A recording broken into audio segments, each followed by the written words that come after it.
Hello students, welcome back to my channel, your channel Puneet sir की पाठशाला। और class 8 का बहुत ही शानदार सा chapter metals and non metals का दूसरा लेक्चर लेके आ गया हूं आपके सामने। तो बिना देरी किए इस लेक्चर को शुरू करते हैं। तो लेक्चर स्टार्ट होने से पहले, मेरा नाम है पुनीत सर, पुनीत दुबे, आपका प्यारा सा टीचर। और आपके लिए आज जो बात करने वाले हैं वो दो टॉपिक पर बात करने वाले हैं। जी हां, आज का गोल हमारा होगा फिजिकल स्टेट समझना मेटल्स की और नॉन मेटल्स की, और लश्चरस स्टेट को समझना, यानी लश्चरस यानी कौन से चमकते हैं, कौन से भड़कीले हैं और कौन से नहीं चमकते हैं। तो शुरू करें पहली स्लाइड के साथ। बहुत शानदार, आप सभी स्टूडेंट्स का फेवरेट तो नहीं लेकिन लड़कियों का सबसे ज्यादा फेवरेट मेटल, जिसको हम बोलते हैं गोल्ड। ठीक है, तो सबसे पहले फिजिकल स्टेट में बात करते हैं। Almost all the metal at room temperature are in solid except mercury. जो हम लोगों ने पहले लेक्चर में बात करी थी, डॉक्टर के पास वो बच्ची गई थी तो उसने पूछा थर्मामीटर के अंदर ऐसा क्या ये लिक्विड है जो ऊपर नीचे जा रहा है, तो बच्चों वो था मरकरी। तो हमारे पास जैसे गोल्ड है, सिल्वर है, जैसे हमारे पास कॉपर है, फिर हमारे पास एल्यूमिनियम है, बहुत सारे मेटल्स हैं। मरकरी लिक्विड, मेरे ख्याल से mercury physical state. Some of the metals to occur on the liquid state at room temperature are mercury. जो हमारा मरकरी है वो भी लिक्विड है। Gallium is also liquid in nature. Francium is also liquid at room temperature. Caesium is also a liquid in room temperature. ठीक है, अब rubidium की बात करें तो रुबिडियम भी लिक्विड स्टेट में रहता है एट रूम टेम्परेचर। समझ में आ गया? तो what is physical state? Physical state is nothing but what is the state of matter. State of matter class 9 में पढ़ोगे, सॉलिड, लिक्विड और गैस। तो वो किस स्टेट में है इसकी बात चल रही है ना, चिंता मत करो, है ना। चलो बहुत बढ़िया। इसके बाद बात करते हैं नॉन मेटल्स की। तो ये आपको जो दिख रहा है ये almost all non metals are solid, liquid और गैस, मतलब तीनों ही स्टेट में मिल जाते हैं। ऑक्सीजन गैस में मिल जाता है। हमारा जो लिक्विड होता है जैसे ब्रोमाइन होता है, मेरे ख्याल से वो लिक्विड होता है टेम्परेचर एट रूम टेम्परेचर। और नॉन मेटल्स में सॉलिड में होता है ग्रेफाइट और डायमंड। तो सबसे पहले ग्रेफाइट की बात कर लें। कार्बन के एलोट्रॉप्स ऑफ कार्बन होता है। अब एलोट्रॉप्स क्या होता है? कार्बन का हिस्सा समझ लो, मतलब समझ रहे हो ना कि कार्बन से ही निकला हुआ ग्रेफाइट और कार्बन से ही निकला हुआ डायमंड। कोयले की खदानों में डायमंड निकलता है, कोयला भी निकलता है और ग्रेफाइट भी निकलता है। दोनों के बनने का प्रोसेस अलग अलग है। जैसे पनीर कोरमा बनाए और पनीर की सब्जी बनाए, पनीर की सब्जी ग्रेवी वाली बनाए, तो दोनों का प्रोसेस अलग अलग है, लेकिन मेन कंस्टिट्यूएंट कौन है? कोल। ठीक है ना? हाँ सर, समझ में आ गया।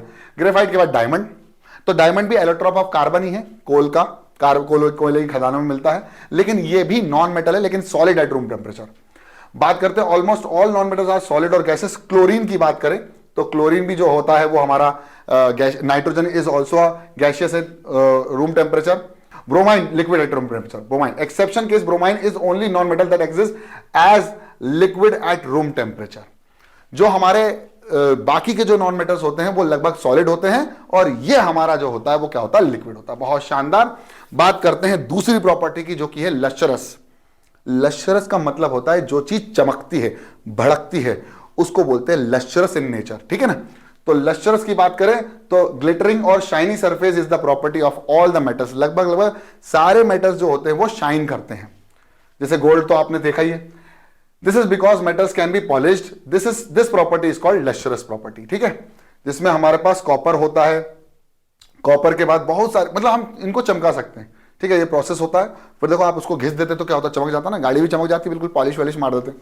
हाँ, because of their ability to shine and reflect light, metals like gold, silver and platinum are used to making jewelleries and decorative items. अब ज्वेलरी क्यों पहनता है इंसान? जैसे मान लीजिए मैंने रिंग पहन रखी है, तो ये इस हाथ में रिंग पहनने का कहां से आया है? ये जो फैशन आया है वो कहां से आया है? भाई, हम अपने आप को कितना अलग दिखा सकते हैं दूसरों से। तो लोग ज्वेलरी पहनते हैं, वो चमकती है तो लोग भी चमकते हैं। है ना? देखा, अब जो महिलाएं हैं, जो फीमेल हैं, वो बेहतरीन बड़ी बड़ी ज्वेलरी पहन के जाती हैं शादी में, और जानबूझ के दिखाने की कोशिश करती हैं, लेकिन अगर वो डायमंड होगा तो तुरंत चमकने लगेगा, वो अलग स्टैंड आउट कर जाएंगी पूरे लोगों के बीच में। तो इसलिए लाइट को रिफ्लेक्ट करता है। डायमंड भी ऐसे होता है, तो ये हमारी ज्वेलरी बनती है ना, मूर्ति बनती है। Almost all non metals are dull in surface just, लेकिन डायमंड की बात करें तो डायमंड जो होता है वो बहुत ज्यादा चमकता है। As most of them occur powder and gaseous, they cannot be polished like metals. Just like carbon, sulfur, phosphorus and chlorine. Chlorine also in that form. Exception graphite, iodine and मेरे ख्याल से डायमंड भी जो होता है वो lustrous होता है। अब बस इतना ही रहेगा भैया लेक्चर में, है ना, चिंता मत करना। क्वेश्चन नंबर 1, सबसे पहला क्वेश्चन क्या है? Name one non metal that occur in liquid state. लिखवाया, अभी लिखवाया, ध्यान से देखना। Name one non metal which has lustrous, मतलब नॉन मेटल जो लस्टरस हो। तीसरा question, name one metal that occur in liquid state, एक ऐसा मेटल होगा, हाँ, वन मेटल जो कि लिक्विड स्टेट में होता है। सबसे पहले वाले लेक्चर में भी था और इस लेक्चर में भी मैंने आपको बताया।